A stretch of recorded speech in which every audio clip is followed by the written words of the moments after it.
Hello friends, welcome back to my channel. मैं हूँ Neha Dave and आज हम इस वीडियो में सीखने वाले हैं रेजिन फ्लावर्स कैसे बनाते हैं। ये जैसे कि आप लोग देख रहे हो, ये एक केक का बेस है, मेरे पास पड़ा हुआ था तो मैंने सोचा कि इसके ऊपर भी हम 3D फ्लावर आर्ट कर सकते हैं। आपने जैसे कि देखा ही होगा कि मैंने बहुत सारे कृष्णा, राधे कृष्णा, फिर 3 मैंने गणेश जी की फ्रेम बनाई है, फिर मैंने एक 3D विंटेज क्लॉक मैंने फ्रेम बनाई है एंड ये सारी फ्रेम के ट्यूटोरियल ऑलरेडी मैं पोस्ट कर चुकी हूँ।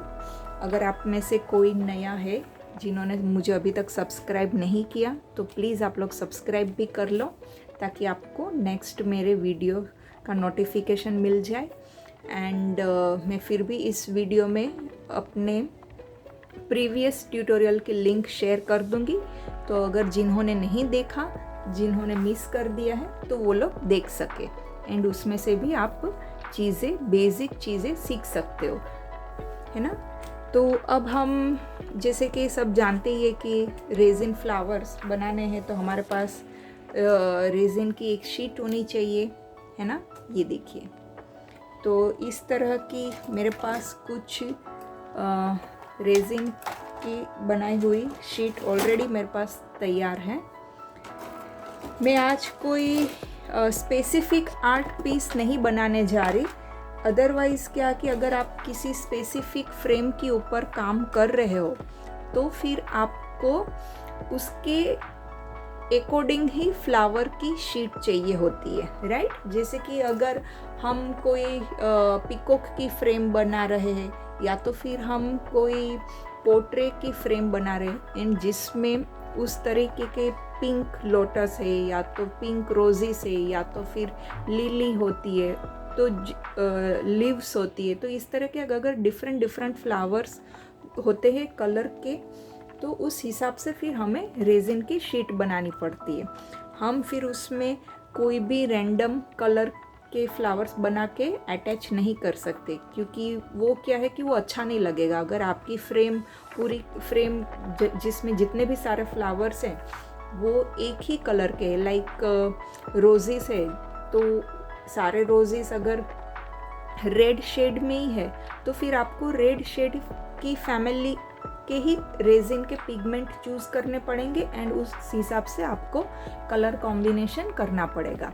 फिर आप पूरी फ्रेम रेड है तो आप उसमें पूरी की पूरी रेजिन के फ्लावर्स पिंक से बनाओ तो वो अच्छा नहीं लगेगा, है ना। तो अब वैसा कोई टेंशन मेरे इस आर्ट में तो है नहीं, आज के इस ट्यूटोरियल में तो मुझे ऐसा कोई टेंशन है नहीं, क्योंकि ये केक बेस है। केक बेस के ऊपर में ये जो मेरे पास शीट बच गई है उसमें से ही मैं फ्लावर्स बना के इसको डेकोरेट करने वाली हूँ। आप चाहे तो आप MDF का भी इस्तेमाल कर सकते। मैंने तो बहुत सारे MDF बनाए हैं, तो मैंने सोचा अभी ये जो केक बेस है उसके ऊपर मैं कुछ अच्छा सा डेकोरेटिव फ्लावर्स का करती हूँ। एंड फिर मेरे पास एक कृष्णा है, तो मुझे उस कृष्णा को उस पे बिठाना है। ये देखिए, ये जैसे कि ये आप देख रहे हो, ये मैंने बुके बनाया है roses. I hope it is clearly visible. Yes, ये देखिए। तो जब भी किसी भी रेजिन शीट के फ्लावर्स बच जाते हैं तो मैं फिर ऐसा कुछ बना लेती हूँ। हम इसका पूरा इस्तेमाल किसी और आर्ट इसमें भी कर सकते हैं। तो अभी स्टार्ट करते हैं इस शीट से। ये शीट मुझे पसंद है, ये एक्चुअली कलर कॉम्बिनेशन मुझे बहुत अच्छा लगता है, तो ये इसी से स्टार्ट करते हैं।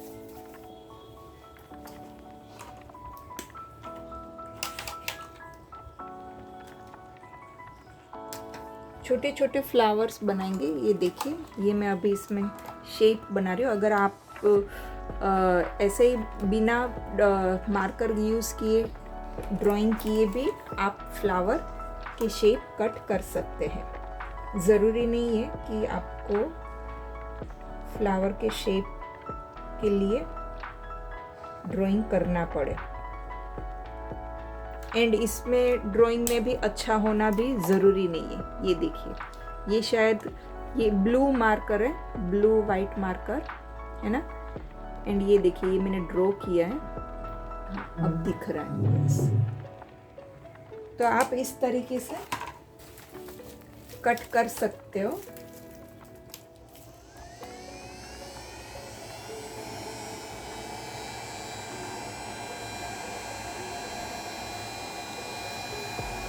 अब मेरा हीट गन का प्लग थोड़ा दूर है कैमरे से, तो ये देखिए, ये हीट गन है। मैं हीट गन से मैंने इसको थोड़ा सॉफ्ट किया है।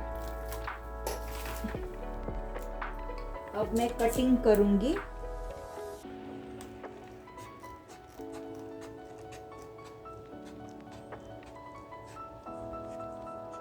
मुझे थोड़ा कैमरा से दूर लेके जाना पड़ रहा है, बट डोंट वरी, जो मैंने ड्राइंग किया है उसकी बॉर्डर ही मैं कट कर रही हूँ। ये देखिए,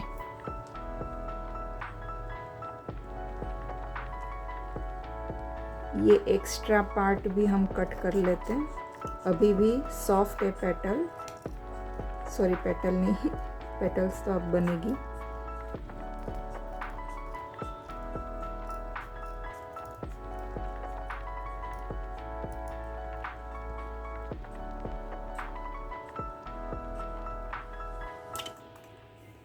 ये देखिए,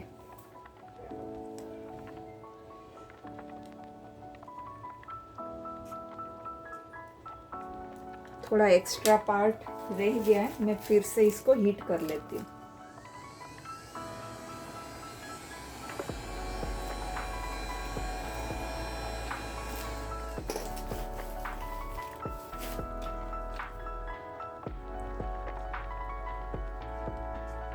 चाहे फ्रेम की साइज़ छोटी हो या बड़ी हो, अगर थोड़ा सा ट्रिकी एंड टफ पार्ट अगर कोई है तो यही है, रेजिन की शीट वाला। उसको पोर करो, उसको फिर क्योर होने के लिए छोड़ दो। ये देखिए, एंड फिर कटिंग करना, बार बार उसको हीट गन से सॉफ्ट करना पड़ता है। एंड जैसे ही सॉफ्ट हो जाता है, इमीडिएटली हमें उस हिसाब से जिस तरीके का हमें पेटल चाहिए उस शेप में हमें कट करना पड़ता है। तो बस यही थोड़ा ट्रिकी पार्ट हो जाता है, ट्रिकी के साथ लेंथी पार्ट भी हो जाता है।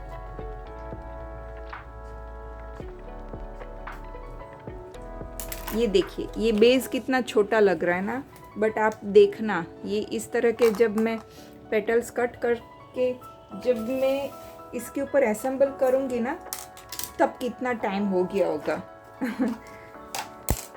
एंड कई बार इसकी वजह से क्या है कि हम लोग है ना फिर बोर हो जाते हैं। मेरा वीडियो भी लेंथी हो जाएगा एंड आप लोग बोर हो जाओगे। आप लोगों को लगेगा कि ये देखो, ये मैडम तो कितना टाइम लगा रही है कटिंग करने में, बट जबकि ऐसा नहीं है। अगर जितना टाइम इस शीट को देना पड़ता है, कटिंग को देना पड़ता है, इसको हीट करना पड़ता है, अगर उतना टाइम हमने नहीं दिया ना, तो फिर क्या होता है कि डिज़ायर शेप की पेटल्स कट ही नहीं होगी। एंड जब वो अच्छे से कट नहीं होगी, ब्रेक हो जाएगी, तो फिर आपका कोई भी, अगर आप रोज़ बनाना चाहते हो या लोटस बनाना चाहते हो, उस शेप में आप कभी काम ही नहीं कर पाओगे। तो इसलिए कभी भी जल्दबाजी नहीं करनी चाहिए।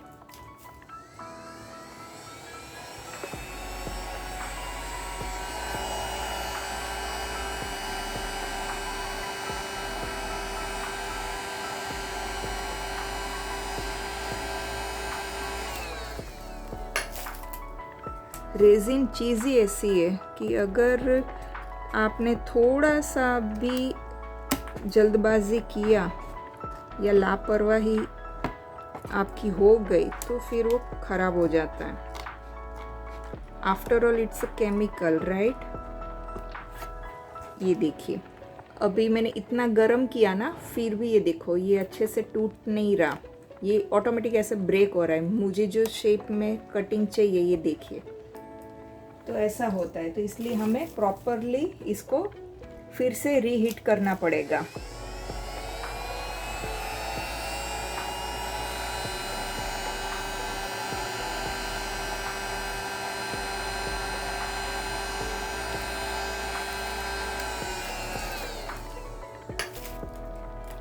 यूजुअली 10 to 20 सेकेंड में तो गरम करना पड़ता है, तब तक तो सॉफ्ट हो जाती है। बट कई बार अगर आप बहुत टाइम पुरानी शीट यूज़ कर रहे हो, जैसे कि ये जो मेरी रेजिन की शीट है, इसको काफ़ी टाइम हो चुका है, तो फिर क्या है कि वो बहुत 100% काफ़ी स्ट्रॉन्ग हो जाता है, इतना क्योर हो जाता है, तो थोड़ा और ज़्यादा टाइम ले लेता है सॉफ्ट बनने में।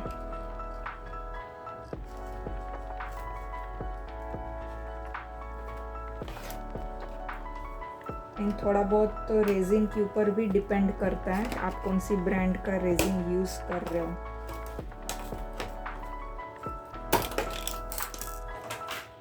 अगर आपका इमीडिएट कोई प्रोजेक्ट है तो फिर आप है ना 2 दिन पहले रेजिन की शीट बना लो, एंड फिर जब तक वो क्योर हो जाए तो आप उसे डीमोल्ड करके, जो हम प्लास्टिक यूज़ करते हैं उसमें से शीट को निकाल के फिर हम फ्लावर्स बनाने की प्रोसीजर स्टार्ट कर सकते हैं।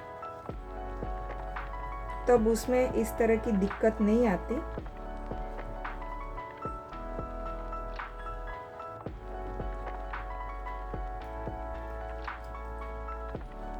ये मैं अपना एक्सपीरियंस शेयर कर रही हूँ, क्योंकि मैं डिफरेंट ब्रांड के रेजिन यूज़ कर रही हूँ, आप भी डिफरेंट ब्रांड के रेजिन यूज़ करते होंगे, तो बट ऑब्वियस थोड़ा बहुत तो एक्सपीरियंस में फ़र्क रहेगा ही।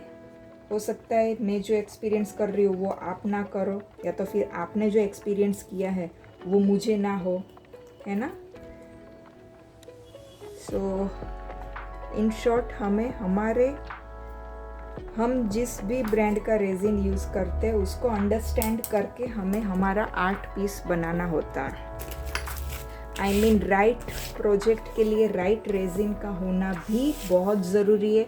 एंड हमारा रेजिन कितना काम करेगा, किस प्रोजेक्ट के लिए बेस्ट काम करेगा, ये सब कुछ तो डेफिनेटली हमें ही पता होता है। ये देखिए, है ना, देखिए अभी तक मेरी सिर्फ ये 2 पेटल्स ही कट हुई है। आप सोचिए, अभी मैं तीसरी पेटल्स इसमें ड्रॉ कर रही हूँ। अब जैसे कि मुझे छोटी चाहिए तो मैं स्मॉल ड्रॉ कर रही हूँ, स्मॉल शेप में।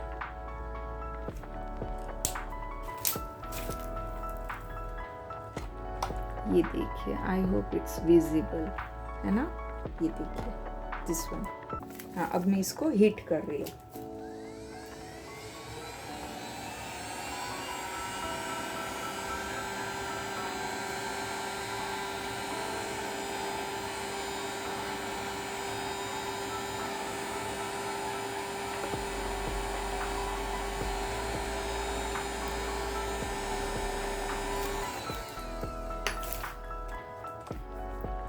एंड गाइज, मुझे एक और बात आप लोगों के साथ शेयर कर रही है। मैं ये बात आप लोगों के साथ शेयर करना चाहती हूँ कि अभी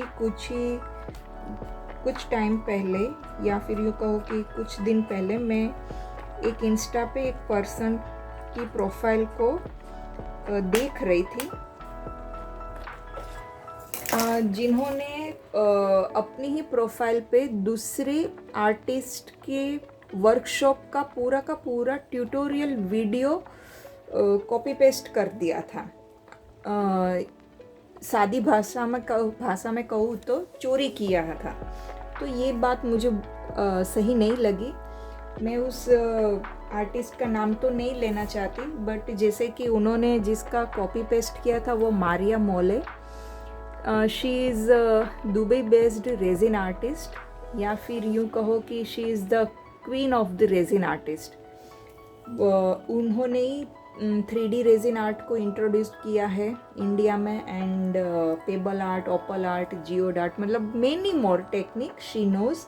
वो वर्कशॉप भी चलाती है, दुबई में चलाती है, वो इंडिया आती है, उसके वर्कशॉप होते हैं दिल्ली, मुंबई, है ना। एंड ऑफ कोर्स मैंने भी पूरा एडवांस रेजिन टेक्निक का कोर्स वर्कशॉप मैंने सीखा हुआ है, मैंने ये कोर्स किया हुआ है। कुछ इंडिया बेस्ड आर्टिस्ट हैं एंड कुछ दुबई के भी है। जैसे कि मैं पहले भी मैंने कहा था कि by profession I am a doctor, I am a physiotherapist. तो ये रेजिन की दुनिया में मैंने 1 साल से ही कदम रखा है। एंड जब मुझे आर्ट बहुत पसंद है, मैं किसी को दिखाने के लिए नहीं करती। आर्ट एक ऐसी चीज़ है, वो एक ऐसी कला है कि जब आप कुछ चीज़ बनाते हो तो उसमें आपको बहुत सेटिस्फेक्शन मिलता है, आपको सुकून मिलता है, एक तरह से यूँ कहो कि एक शांति मिलती है ना। तो उसकी वजह से मैं रेजिन की तरफ मेरा इंटरेस्ट काफ़ी बढ़ गया। मुझे बहुत अच्छा लगा रेजिन के कलर के साथ खेलना, पोर करना। Pouring is my favourite part मुझे बहुत अच्छा लगता है। सो मैंने उनको कहा कि भाई आप सीखो ना, आप दूसरे आर्टिस्ट से सीखो, एंड फिर आप चाहो तो आप भी वर्कशॉप कंडक्ट करो। सब लोग करते ही हैं, हम सब ने कहीं ना कहीं ये सारी चीज़ें एक दूसरे से सीखी है एंड फिर हम परफॉर्म करते हैं, राइट। बट किसी का बनाया हुआ, किसी और आर्टिस्ट का कंडक्ट किया हुआ वर्कशॉप पूरा उसको उठा के अपनी प्रोफाइल पे दिखाना एंड अपनी ऑडियंस को गुमराह करना, ये दिखाना कि मतलब इनडायरेक्टली ऐसा शो करना कि ये मैंने बनाया है ये सारे आर्ट पीस, जबकि वो आर्ट पीस आपने बनाए भी नहीं है, आपकी मेहनत भी नहीं है। तो ये चीज़ मुझे गलत लगती है कि ऐसा नहीं करना चाहिए। एंड मेरा बस सभी को यही मैसेज है कि YouTube is the best platform. आप यहाँ पे कुछ भी मतलब सीख सकते हो।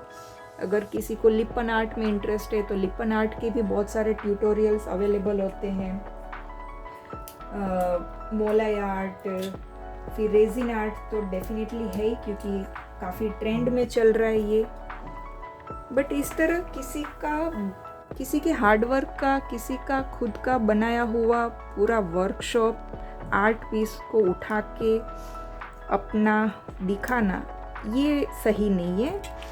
सो प्लीज़ ऐसा मत करिएगा। एंड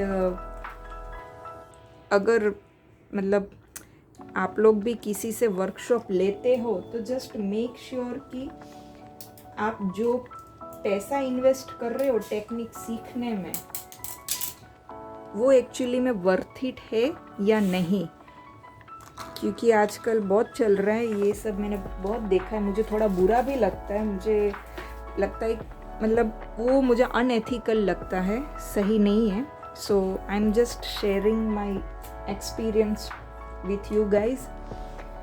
आप लोग भी सीख रहे हो, मैं भी सीखी हूँ, मैं भी इवन आप लोगों के कमेंट्स के थ्रू मैं और ज़्यादा सीखती भी हूँ। जब मुझे कोई कहता है, मुझे कुछ लोगों ने कमेंट भी किए थे कि मैडम अगर आप वाइट मार्कर यूज़ नहीं करोगे तो उसकी जगह पे आप इस तरीके की पेन भी यूज़ कर सकते हो एंड फिर उसके बाद उसको आइसोप्रोफाइल अल्कोहल से रिमूव भी कर सकते हो। जबकि ये बात मुझे नहीं पता थी, तो मुझे बहुत अच्छा लगा कि हाँ चलो मेरी ऑडियंस मेरे साथ कनेक्ट हो रही है, मुझे भी कुछ सीखने को मिल रहा है, मुझसे भी वो लोग सीख रहे हैं, है ना। तो ऐसा होना चाहिए। बट ये तो गलत है ना। जैसे कि मैं अभी अपना ये ट्यूटोरियल आपके साथ शेयर कर रही हूँ एंड आप इसको उठा के फिर अपनी प्रोफाइल पे डाल दो एंड ऐसा दिखाओ कि ये आपने बनाया है, तो ये तो गलत है ना। तो मैंने बस एंड अनफॉर्चुनेटली वो पर्सन मेरी चैनल पे ही थे, मुझे नहीं पता था क्योंकि दोनों अकाउंट में उनके नाम डिफरेंट थे। तो मुझे थोड़ा और ज़्यादा बुरा लगा जब उन्होंने मेरी चैनल पे आके मेरे साथ गलत तरीके से आर्ग्यू की। मेरा सिर्फ पॉइंट यही था कि आप खुद बनाओ। अगर आपने मारिया मोले से वर्कशॉप लिए हैं, मैथ टेक्निक सीखे हो, तो आप खुद वो आर्ट पीस बनाओ एंड फिर उसका वीडियो अपने प्रोफाइल पे पोस्ट करो, जैसे कि मैं कर रही हूँ, है ना। अब मेरा तो पूरा मेडिकल का प्रोफेशन था, उसमें से सीधा रेजिन आर्ट में मैंने जंप किया, तो ये ऐसे ही तो मुझे सपने में तो आ नहीं गया होगा ना। डेफिनेटली मैंने भी सीखा है, मैंने भी इसमें अपना टाइम इन्वेस्ट किया है, अपना पैसा इन्वेस्ट किया है। मैंने भी बहुत कुछ मेरे आर्ट पीस सक्सेस गए हैं, कुछ मेरे आर्ट पीस फेल भी हुए हैं। हर बार आपको सही रिजल्ट मिले ऐसा नहीं होता, ऐसा किसी भी फील्ड में नहीं होता।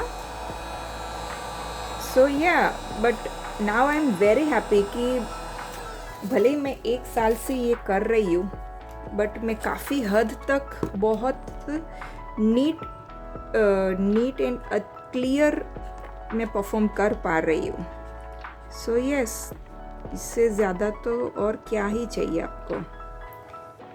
एंड मेरा ये चैनल चलाने का मकसद भी यही है कि ज़रूरी नहीं है कि हर कोई इंसान इतना ट्रैवल कर सके या तो इतना पैसा वर्कशॉप में अटेंड कर सके, इन्वेस्ट कर सके, क्योंकि रेजिन की जिस तरीके से एक भी प्रोडक्ट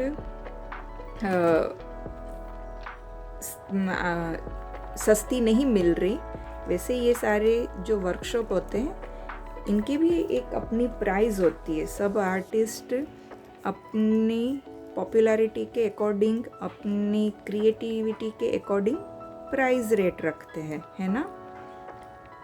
तो मेरा मकसद बस यही है कि जितना हो सके मैं अपनी चैनल के थ्रू जो जेन्युइन रेजिन सीखना चाहते हैं बट किसी ना किसी सर्कमस्टेंसेस की वजह से नहीं वर्कशॉप अटेंड कर पाते या तो ऑफलाइन उनके वहाँ पे नहीं जा पाते, तो मैं अपनी चैनल के थ्रू कोशिश करती हूँ कि उनको एटलीस्ट बेसिक मैं अंडरस्टैंडिंग दे पाऊँ।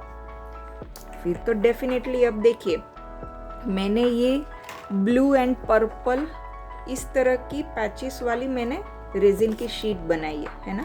आप चाहो तो आप पूरा ब्लू कलर का ही या तो पूरा पर्पल कलर की भी रेजिन की शीट बना सकते, that is completely up to you. अब उसमें कोई किसी को कॉपी पेस्ट नहीं कहेगा एंड कॉपी पेस्ट करेगा भी नहीं, है ना। बट कोई और आर्टिस्ट है जो अपने ही स्टूडियो में इतना हार्डवर्क कर रहा है, ट्यूटोरियल बना रहा है, वीडियो बना रहा है, एंड वहाँ पे लोग जाके अपनी मेहनत से अपना टाइम इन्वेस्ट करके आर्ट पीस बनाते, तो उस आर्ट पीस को आप अपना नहीं कह सकते, है ना। वो पूरा का पूरा वीडियो उठा के अपनी प्रोफाइल पे पेस्ट करना, ये मुझे नहीं सही लगा। एंड ये सिर्फ एक ही इंसान की मैं बात नहीं कर रही, ऐसे बहुत चल रहा है। मुझे ये एक्सपीरियंस हुआ, उसके बाद मुझे और पता चला, सो मुझे दुख हुआ कि नहीं यार, ऐसा नहीं होना चाहिए। सो एनीवेज, मैं बस ये एक बात आप लोगों के साथ शेयर कर रही हूँ।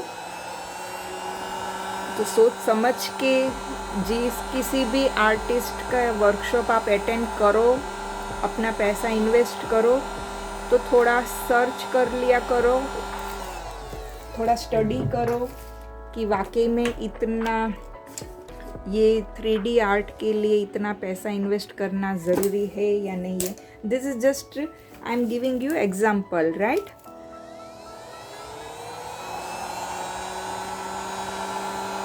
ये देखिए, हमारे बीच इतनी बातें हो गई एंड अभी भी ये मेरी सिर्फ 4 पेटल से ब्रेक हुई है। ये देखो, ये अभी 5वीं में ब्रेक करूँगी।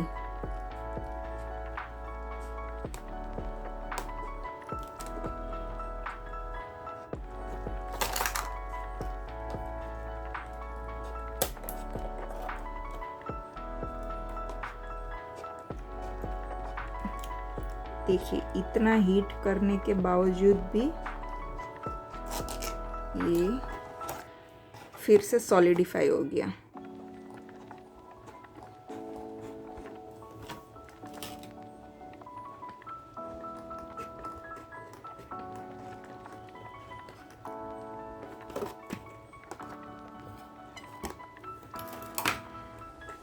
ये देखो,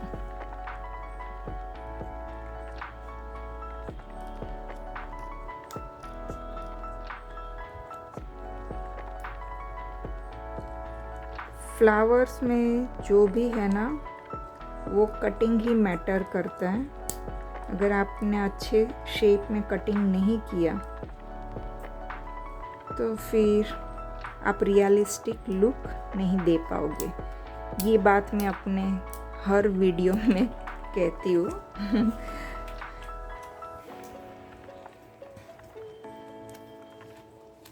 एंड फिर ये देखिए, ये वो जो मार्कर का निशान था वो भी हटा दिया।